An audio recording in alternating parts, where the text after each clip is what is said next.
शनिवार को केंद्रीय मंत्री अमित शाह ने भूपेश सरकार पर जमकर हमला बोला था। इससे तिलमिलाए भूपेश बघेल ने अमित शाह के सवालों के जवाब सोशल मीडिया पर बिंदुवार दिए हैं। इसके बाद कांग्रेस और बीजेपी में सियासी वार पलटवार शुरू हो चुका है। बघेल की सरकार बनी, मैं पूछना चाहता हूं बघेल जी, आपने और आपकी पार्टी ने जनजातीय समाज के लिए, ट्राइबल्स के लिए क्या किया? छत्तीसगढ़ में जैसे जैसे विधानसभा चुनाव नजदीक आ रहा है, वैसे वैसे सियासी पारा चढ़ता जा रहा है। आरोप प्रत्यारोप की राजनीति चरम पर है। शनिवार को केंद्रीय गृह मंत्री अमित शाह ने कोरबा में चुनावी सभा के दौरान भूपेश सरकार पर जमकर हमला बोला, जिसके जवाब में सीएम भूपेश बघेल ने तगड़ा पलटवार किया और सीएम ने अमित शाह के सवालों के जवाब सोशल मीडिया पर बिंदुवार पोस्ट किए। सीएम भूपेश बघेल ने लिखा कि सवालों से बचना भागना कायरता है और हम भाजपा नहीं कांग्रेस हैं।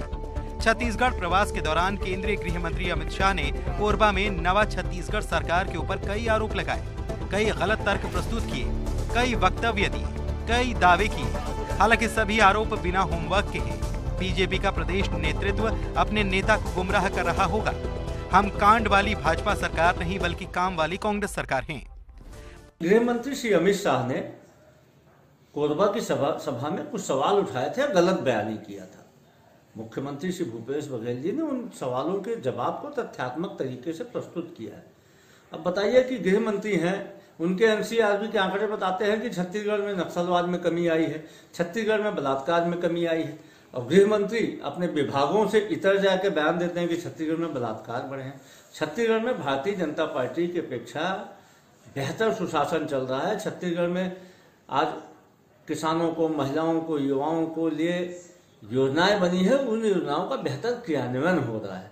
तो ऐसे में जो गलत बयानी करेंगे तो उसका जवाब दिया जाएगा। मुख्यमंत्री जी ने गृह मंत्री के द्वारा उठाए गए सवालों का तथ्यात्मक जवाब दिया है।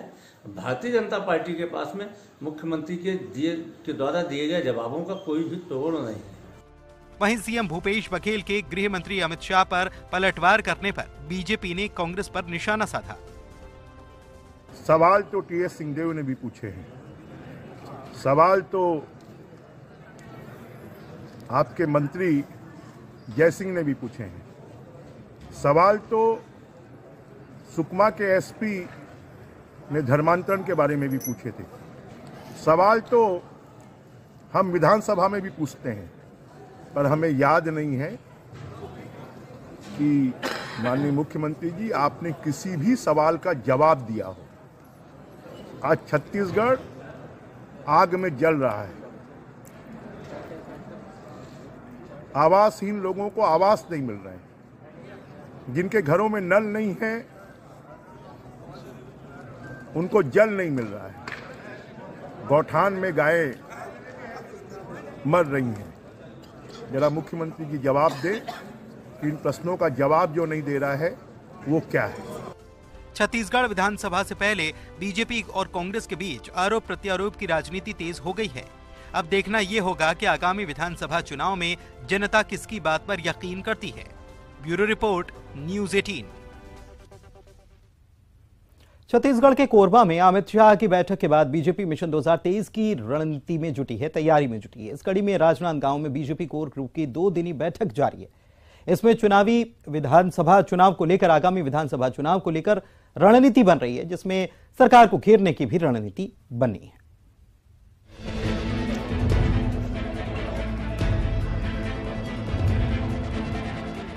केंद्रीय गृह मंत्री अमित शाह ने छत्तीसगढ़ विधानसभा चुनाव को लेकर शनिवार को बिगुल फूंक दिया।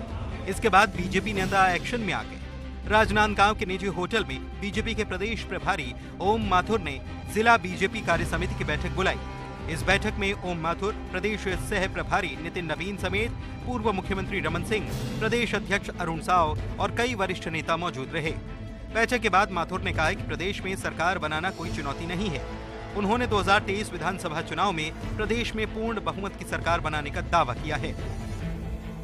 हम हर काम को चुनौती के साथ लेते हैं, हर चुनाव को चुनौती के साथ लेते हैं, लेकिन पर्टिकुलर कोई नाम लेके कोई चुनौती, वो हमारे लिए कोई चुनौती नहीं। मतलब यहाँ कम पड़ेगा तो दूसरे से ले लेंगे अपन।